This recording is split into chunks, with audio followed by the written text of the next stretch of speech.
Welcome back. And in case you're just joining us, our guest on this episode of Question Time is the Amirul Hajj and the Lagos State Chairman of the Muslim Pilgrims Welfare Board, Dr. Abdul-Lateef Abdul-Hakeem. Don't go away. Taking a look at this from the eye of the law, from the legal perspective now, offering a wrong tent, isn't that a breach of contracts? You see, Saudi Arabian authorities do not accept that other nations can advise, other nations can, because if you look at this, is religion accommodating pilgrims all over the world is more or less a monopoly, to them. And as a result of this, you find out that, okay, when the light rail system was introduced, up till now, it is reintroduced for certain part of the world to use. And one of the ways out of this annual stampede is for Saudi Arabia to massively deploy light rail system and use the light rail system to control the way people, go to the Jamarat. Because if the train is organized in such a way that it will move thousands or millions of people in every 10 minutes, you will disallow people trekking. One, it will remove the stress from them. Two, it will remove overcrowding and human congestion. And three, it makes the train of pebbles, stress-free. So there's a way it can be done. A lot of suggestions are put in year out, but our voices are not being heard in the right places. How do you deal with established case of discrimination in such occurrence? You will see the Amirul Hajj for Nigeria, Sanusi, threatening that Nigerians may refuse to throw pebbles if the Saudi Arabian authorities do not allow our tent to be closer to the Jamarat, the same privilege that some countries have. We have paid for it. Why is it that you continue to consign us and locate us in a place that's about 3 kilometers to the Jamarat? Stress is not part of it. Trekking is not a compulsory part of the exercise, because during the time of the Prophet, those who had camels, they were not even allowed to stay, at those tents, because they could move from wherever they are because of their camel. But now we can understand that millions of people are involved. There's a need for a lot of improvement by ensuring that people who are situated in a particular place, for example, close to the Jamarat, distribute it among nations.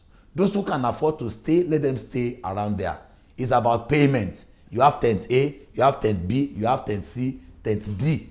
Now Lagos has upgraded from D to B, and yet we are not allocated. Taking you on account of what happened now, being aware of that risky situation, that there was lack of proper arrangement, you still led the Lagos State Hajj pilgrims at the expense of people's lives. No, it is not the distance itself that led to Stampede. Stampede, like I told you, is on account of system failure, the system of monitoring and supervising the movement of pilgrims from their tent to the Jamarat, opening ways for people, ensuring that they do not return through the same way. But I came in with that point, the point of tent B, to tell you that if Saudi Arabia authorities were quick to blame Africans, then we should be able to tell them that no, we have complained on several occasions that even while we pay for a tent that is closer to the Jamarat, we have not enjoyed it. We have reports that that Hajj exercise occurred under the hottest temperature in 20 years in Mecca. Could you confirm this to us? It was about 45 degrees. It was about 45 degrees. Saudi Arabia, like so many other nations, have extreme weather conditions, but all these are things that can be managed. The government does a lot in respect of climate. You will see people deployed to sprinkle water, to give you water. There are devices to mitigate against the hardship of the heat. But what we are saying is that any nation that plays such a huge role of hosting millions of people must understand that there is a battle to be fought that is greater than going to other countries to fight. And that is to fight, against the occurrence of such mishap. Let's take a close examination of people's attitude towards the Hajj exercise. We understand that some Muslims, some Nigerian Muslims inclusively, have made this pilgrimage exercise an annual affair. Should this be so? Like I said earlier, I said all the blames cannot be placed on the Saudi doorstep. The pilgrims themselves need enlightenment. Ignorance has contributed to the attitude of so many pilgrims. Hajj is once in a lifetime. How do you prevent the same set of pilgrims from applying in previous year? Because we understand that they apply almost all the time. You see, one, the law has not prevented them.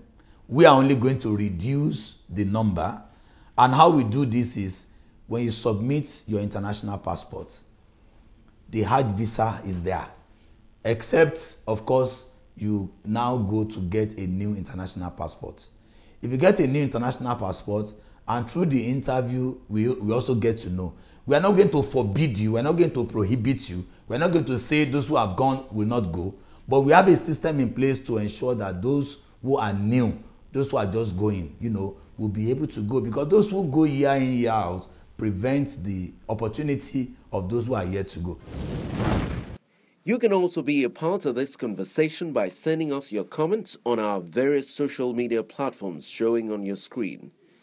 Coming up on Question Time, what are the chances of a diplomatic scuffle arising from the stampede?